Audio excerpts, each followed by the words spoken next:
ਤੇ ਅਗਲੇ ਮਸਲੇ ਵੱਲ ਵਧੀਆ ਗੱਲ ਕਰੀਏ, ਟਰਾਲੀ ਵਾਲਾ ਵਿਵਾਦ ਆ ਜਿਹੜਾ, ਉਹ ਪਹਿਲਾਂ ਤਾਂ ਉਸ ਫਰਮ ਦੇ ਸਿਰ ਚੜ੍ਹ ਕੇ ਬੋਲ ਰਹੇ ਸੀ ਦੋ ਮੰਤਰੀ, ਤੇ ਇੱਕ ਵਿੱਚ ਸਮਝੌਤਾ ਕਰਾ ਰਿਹਾ ਸੀ ਤੇ ਇੱਕ ਗਾਲਾਂ ਕੱਢ ਰਿਹਾ ਸੀਗਾ। ਬਾਅਦ ਦੇ ਵਿੱਚ ਇਹ ਵੀ ਪ੍ਰਚਾਰ ਕੀਤਾ ਗਿਆ ਜੀ ਇਹ ਤਾਂ ਐਵੇਂ ਕਰੀ ਜਾਂਦੇ ਆ। ਵਿਧਾਨ ਸਭਾ ਦੇ ਵਿੱਚ ਪੱਤਰਕਾਰਾਂ ਨੇ ਸਵਾਲ ਪੁੱਛੇ ਤਾਂ ਕੁਲਦੀਪ ਧਾਲੀਵਾਲ ਟਾਲਾ ਜਿਹਾ ਵੜਦਾ ਨਜ਼ਰ ਆਏ, ਉਹਨਾਂ ਦੇ ਨਾਲ ਗੁੱਸੇ ਵੀ ਦਿਖਾਈ ਦਿੱਤੇ।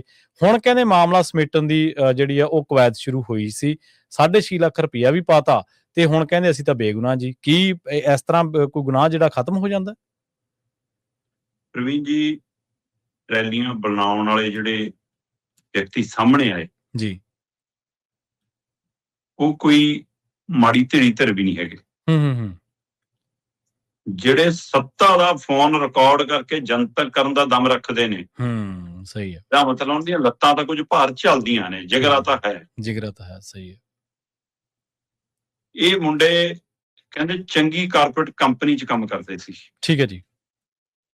ਤਕੜੇ ਇੰਜੀਨੀਅਰ ਨੇ। ਉਹ ਕੰਮ ਛੱਡ ਕੇ ਇਹਨਾਂ ਨੇ ਪੰਜਾਬ ਦੇ ਵਿੱਚ ਮਾਡਰਨ ਤੇ ਦਮਦਾਰ ਟਰੈਲੀਆਂ ਬਣਾਉਣ ਦੀ ਪਹਿਲ ਕਦਮੀ ਕੀਤੀ।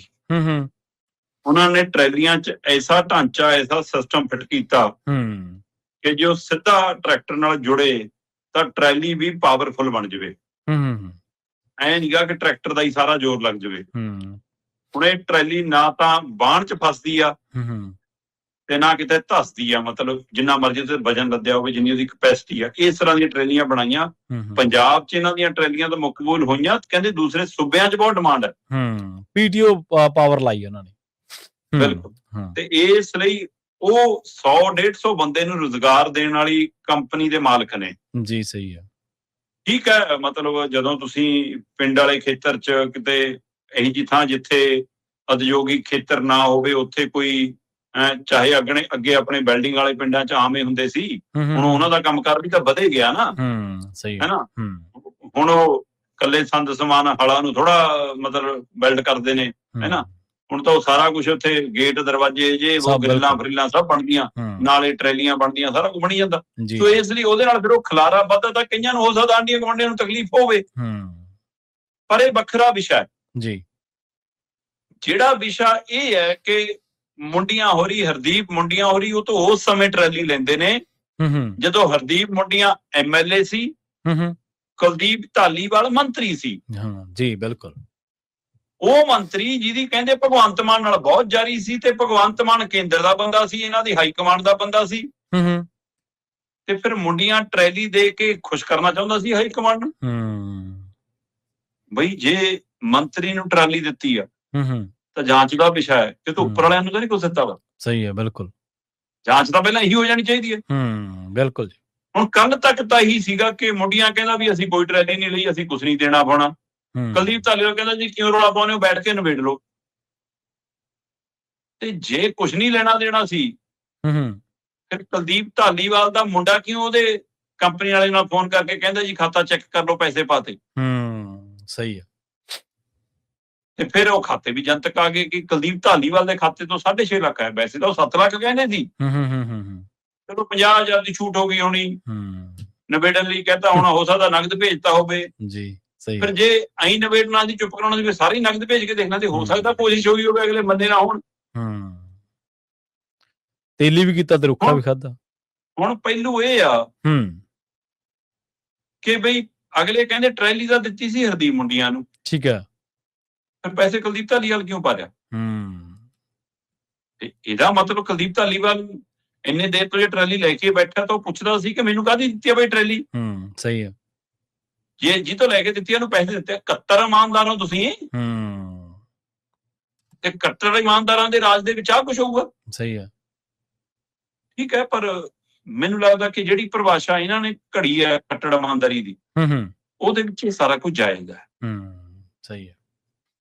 ਵਿਜੇ ਸਿੰਗਲਾ ਤੋਂ ਲੈ ਕੇ ਆ ਲਾਲਜੀਤ ਭੁੱਲਰ ਤੇ ਉਹ ਪਠਾਨ ਮਾਜਰੇ ਤੱਕ ਆਉਂਦਿਆਂ 8 ਬੰਦੇ ਇਹਨਾਂ ਦੇ ਅੰਦਰ ਬਾਹਰ ਹੋਲੇ ਜੀ। ਉਹ ਤੋਂ ਬਿਨਾਂ ਜਿਹੜੇ ਵਿਵਾਦਾਂ 'ਚ ਨੇ, ਆ ਮੁੰਡੀਆਂ, ਧਾਲੀਵਾਲ, ਜੋੜੇ ਮਾਜਰਾ, ਉਹ ਦੂਆ ਕਟਾਰੂ ਚੱਕ ਜੇ, ਕੋਈ ਵੱਖਰਾ ਮਾਮਲਾ ਹੈ। ਇਹ ਵੱਖਰਾ ਮਾਮਲਾ। ਸਹੀ ਹੈ। ਮਤਲਬ MLA-ਸ਼ਿਪ ਮੰਤਰੀ ਤੋਂ ਹਟਾ ਲਓ ਤੇ ਉਹਦੇ ਨਾਲ ਗੁਨਾਹ ਮਾਫ ਹੋ ਗਿਆ। ਇਹਨਾਂ ਨੇ ਸਰਕਾਰ ਬਣਦੇ ਹੀ ਕਿਹਾ ਕਿ ਆ ਵਿਜੇ ਸਿੰਗਲਾ ਮੰਨ ਗਿਆ ਜੀ ਸਾਡੇ ਕੋਲ ਜੀ, ਤੇ ਜੀ ਜੇ ਮੰਨ ਗਿਆ ਤੇ ਤੁਸੀਂ ਉਹਦਾ ਚਲਾਨ ਵੀ ਨਹੀਂ ਪੇਸ਼ ਕੀਤਾ, ਹੂੰ ਹੁਣ ਤੁਹਾਡੇ ਨਾਲ ਉਦਘਾਟਨ ਕਰਦਾ ਫਿਰਦਾ, ਬਿਲਕੁਲ ਤੇ ਇਹਦਾ ਮਤਲਬ ਗੁਨਾਹ ਦੀ ਤਾਂ ਕੋਈ ਅਹਿਮੀਅਤ ਨਹੀਂ, ਫਿਰ ਹੂੰ ਮੁੱਖ ਮੰਤਰੀ ਦੇ ਕਹੇ ਦੀ ਕੋਈ ਅਹਿਮੀਅਤ ਕੋਈ ਨਹੀਂ। ਅਹਿਮੀਅਤ ਨਹੀਂ, ਸਹੀ ਗੱਲ ਬਿਲਕੁਲ ਜਾਂ ਤਾਂ ਮੁੱਖ ਮੰਤਰੀ ਝੂਠ ਬਹੁਤ ਬੋਲਦਾ, ਹੂੰ ਜਾਂ ਮੁੱਖ ਮੰਤਰੀ ਦੀ ਕੋਈ ਸੁਣਦਾ ਨਹੀਂ। ਵਕਤ ਹੀ ਹੈ ਨਹੀਂ। ਫਿਰ ਇੱਕ ਮੰਤਰੀ ਨੂੰ ਹੋਰ ਵਿਵਾਦ ਹੋਣ ਤੇ ਮੰਤਰੀ ਦੇ ਉਹਦੇ ਤੋਂ ਹਟਾਤਾ, ਹੂੰ ਮੰਤਰੀ ਦੇ ਉਹਦੇ ਤੋਂ ਹਟਾਉਣ ਨਾਲ ਉਹਦਾ ਗੁਨਾਹ ਖਤਮ ਹੋ ਗਿਆ। ਨਾ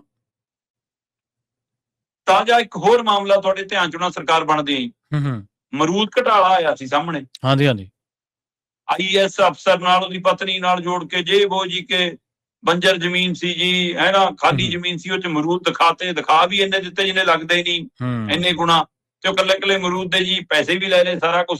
ਬਾਅਦ ਚ ਜਦੋਂ ਕਸਮਾਨ ਪੈ ਗਿਆ, ਮੁੱਦਾ ਬਣ ਗਿਆ, ਕਹਿੰਦੇ ਜੀ ਪੈਸੇ ਜਮ੍ਹਾਂ ਕਰਾਤੇ ਅਫਸਰ ਨੇ, ਹੂੰ ਉਹਨਾਂ ਨੇ ਖਜ਼ਾਨੇ 'ਚ ਪੈਸੇ। ਬਈ ਜੇ ਪੈਸੇ ਜਮ੍ਹਾਂ ਕਰਾ ਕੇ ਚੋਰ ਦੀ ਚੋਰੀ ਖਤਮ ਹੁੰਦੀ ਆ, ਹੂੰ ਤੇ ਫਿਰ ਥਾਣੇ ਕਾਹਦੇ ਲਈ ਖੋਲੇ ਨੇ? ਬਿਲਕੁਲ ਅਦਾਲਤਾਂ ਦੀ ਕੀ ਲੋੜ ਆ? ਚੋਰ ਕਹਿ ਜਾ ਕਰੇ ਜੀ, ਜਿਹੜਾ ਫੜ ਹੋ ਜਾਵੇ ਕਹਿ ਲਓ ਜੀ ਸਮਾਨ ਫੜੋ ਤੇ ਮਾਮਲਾ ਖਤਮ। ਜੀ ਜੀ ਸਹੀ ਆ। ਤੇ ਜੇ ਆਈਐਸ ਅਫਸਰ ਮਾਫ ਹੋ ਸਕਦਾ ਉਹਦਾ ਗੁਨਾਹ, ਉਹਨਾਂ ਦੇ ਟੱਬਰ ਦਾ ਗੁਨਾਹ, ਅਮਰੂਦ ਘਟਾਲੇ ਦੇ ਵਿੱਚ ਸੈਟਿੰਗ ਹੋ ਸਕਦੀ ਹੈ, ਫਿਰ ਟਰਾਲੀ ਵਾਲੇ ਪੈਸੇ ਦੇ ਕੇ ਸੈਟਿੰਗ ਕਿਉਂ ਨਹੀਂ ਹੋ ਸਕਦੀ? ਚਾਹੀਦਾ ਤਾਂ ਇਹ ਸੀ ਹਰਦੀਪ ਮੁੰਡੀਆਂ ਤੋਂ ਅਸਤੀਫਾ ਲਿਆ ਹੁੰਦਾ ਜੀ ਜੀ, ਤੇ ਕੁਲਦੀਪ ਧਾਲੀਵਾਲ ਤੇ ਹਰਦੀਪ ਮੁੰਡੀਆਂ ਦੋਵਾਂ ਦੇ ਖਿਲਾਫ ਕਾਨੂੰਨੀ ਜਾਂਚ ਖੋਲੀ ਹੁੰਦੀ, ਚਾਹੇ ਗੋਗੜੂਆਂ ਤੋਂ ਮਿੱਟੀ ਉਹ ਝਾੜਦੇ, ਕੋਈ ਕਰਦੇ ਤਾਂ ਦਿਖਦੇ ਤੁਸੀਂ ਕੱਟੜ ਇਮਾਨਦਾਰ ਆ। ਸਹੀ ਹੈ ਬਿਲਕੁਲ ਜੀ। ਸੋ ਇਸ ਲਈ ਜਨਾਬ ਟਰਾਲੀ ਦੇ ਪੈਸੇ ਪਾ ਕੇ ਤੁਸੀਂ ਇੱਕ ਗੱਲ ਤਾਂ ਕਬੂਲ ਕਰ ਲਈ ਕਿ ਹਾਂ ਅਸੀਂ ਕੋਈ ਧੱਕਾ ਕੀਤਾ ਸੀ, ਅਸੀਂ ਕੋਈ ਵਧੀਕੀ ਕੀਤੀ ਸੀ, ਤੇ ਕੱਲੇ ਪੈਸੇ ਦੇ ਕੇ ਤੁਸੀਂ ਇਹੀ ਨਹੀਂ ਕਬੂਲ ਕੀਤਾ ਕਿ ਅਸੀਂ ਟਰੈਲੀ ਲਈ ਸੀ। ਜਿਹੜੇ ਤੁਹਾਡੇ ਤੇ ਹੋਰ ਉਹਨੇ ਅੱਧੀ ਦਰਜਨ ਦੋਸ਼ ਲਾਏ ਨੇ ਨਾ, ਕਿ ਕਦੇ ਗੈਂਗਸਟਰ ਭੇਜੇ, ਕਦੇ ਗੋਲੀ ਚਲਵਾਈ, ਕਦੇ ਪੁਲਿਸ ਭੇਜੀ, ਕਦੇ ਡੀਸੀ ਤੋਂ ਧਮਕਾਇਆ, ਕਦੇ ਵਿਭਾਗਾਂ ਤੋਂ ਨੋਟਿਸ ਕਢਵਾਏ, ਉਹ ਸਾਰੇ ਵੀ ਸਾਬਤ ਕਰਵਾ ਦੇ ਕਿ ਹਾਂ ਇਹਦਾ ਮਤਲਬ ਉਹ ਵੀ ਕੀਤੇ ਹੋਣਗੇ। ਸਹੀ ਬਿਲਕੁਲ ਜੀ। ਜਿਹੜਾ ਉਹ ਕਹਿੰਦਾ ਸਾਡਾ ਘਰੋਂ ਨਿਕਲਣਾ ਮੁਸ਼ਕਲ ਹੋ ਗਿਆ, ਇਹਦਾ ਮਤਲਬ ਉਹ ਸਥਿਤੀ ਸਾਫ਼ ਹੁੰਦੀ ਜਾ ਰਹੀ ਆ। ਪਰ ਜਿਹੀ ਜੀ ਇਹਨਾਂ ਦੀ ਨੀਅਤ ਆ, ਜਿਹੀ ਜੀ ਨੀਤੀ ਆ, ਜਿਹੇ ਜੇ ਖੁੰਦਕਬਾਜ਼ ਨੇ, ਹੈ ਨਾ, ਜਿਹੜੀ ਰਾਜਨੀਤੀ 'ਚ ਨਹੀਂ ਹੋਣਾ ਚਾਹੀਦਾ, ਸਹੀ ਗੱਲ ਹੈ, ਉਹ ਜਿਹੜੇ ਸਾਰੇ ਔਗੁਣੇ ਚੱਕੀ ਫਿਰਦੇ ਨੇ, ਖਤਰਾ ਅਜੇ ਵੀ ਆ ਉਸ ਟੱਬਰ ਦੇ ਲਈ ਕਿ ਪੈਸੇ ਤਾਂ ਦੇਤੇ, ਹੁਣ ਹੋਰ ਤਰੀਕੇ ਨਾਲ ਕਿਤੇ ਟੱਕਰ ਨਾ ਉਹਨਾਂ ਨੂੰ, ਕਿਉਂਕਿ ਅਜੇ ਸੱਤਾ ਦਾ ਨਸ਼ਾ ਚੜਿਆ ਹੋਇਆ। ਬਿਲਕੁਲ। ਇਹਦੇ ਚ ਨਾ ਇੱਕ ਨੁਕਤਾ ਤੁਸੀਂ ਬਹੁਤ ਸੋਹਣਾ ਵਿਚਾਰਿਆ, ਜਿਹੜਾ ਕਿ ਮੈਨੂੰ ਵੀ ਬੜਾ ਵਧੀਆ ਲੱਗਿਆ ਸ਼ਰਮਾ ਜੀ, ਉਹ ਇਹ ਕਿ ਪੈਸੇ ਤਾਂ ਤੁਸੀਂ ਦੇਤੇ ਆ, ਆਪਦੀ ਜਿਹਨੇ ਤਾਂ ਬਾਹਰੋਂ ਤਾਂ ਵਿਵਾਦ ਖਤਮ ਕਰਤਾ, ਪਰ ਅੰਦਰ ਜਿਹੜੀ ਰੱਖੀ ਬੈਠੇ ਰੰਜ, ਉਹਦਾ ਪਤਾ ਨਹੀਂ ਕਿਹੜੇ ਰੂਪ ਦੇ ਵਿੱਚ ਬਾਹਰ ਆਊਗੀ, ਕਿਉਂਕਿ ਸੱਤਾ ਦਾ ਨਸ਼ਾ ਜਿਹੜਾ ਉਹ ਵਾਕਈ ਬਰਕਰਾਰ ਹੈ।